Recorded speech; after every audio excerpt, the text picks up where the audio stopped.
Today I got a bit closer to wrapping the story up.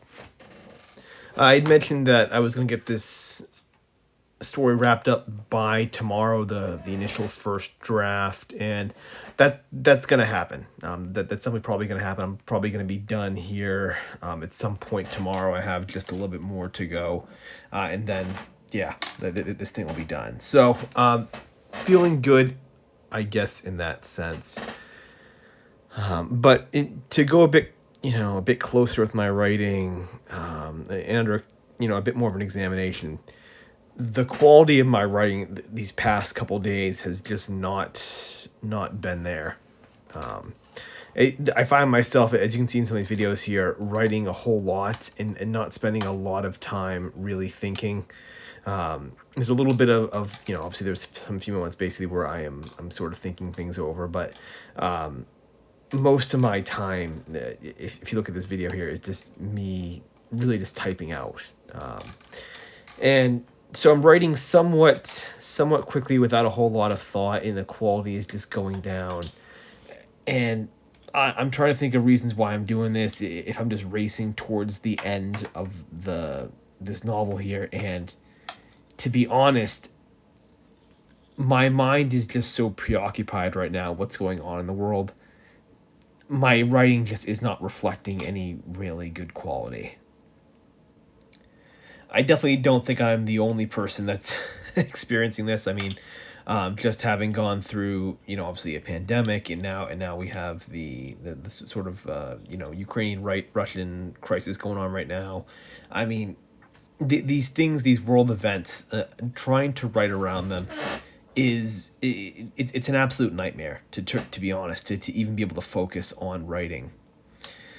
I remember back when I was going for my MFA, my first semester, this was right after the election of Donald Trump.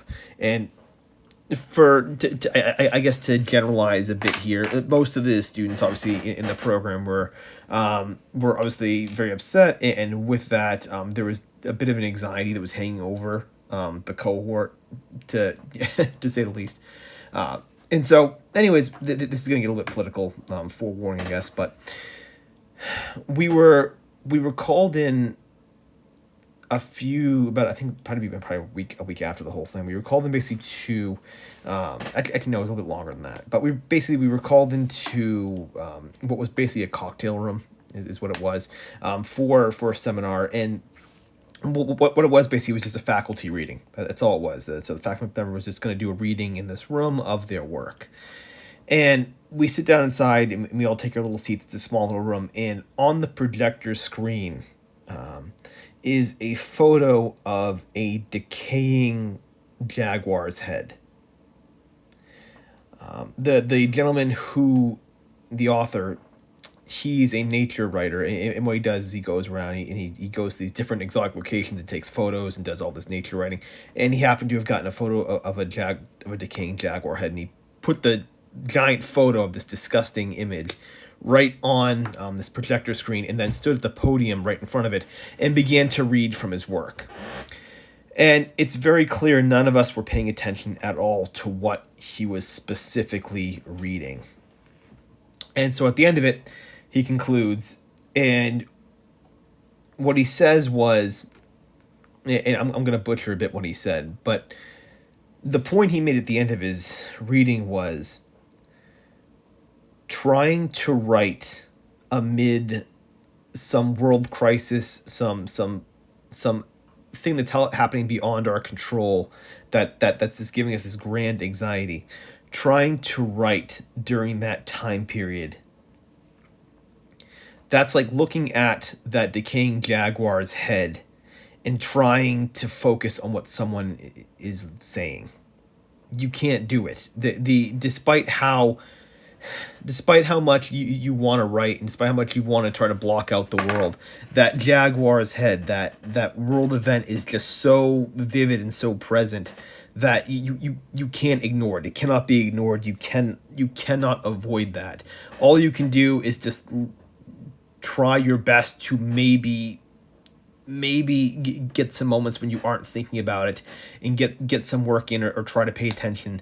But that Jaguar's head is always there, and it's the most difficult thing in the world to do anything creative while that's present in your mind.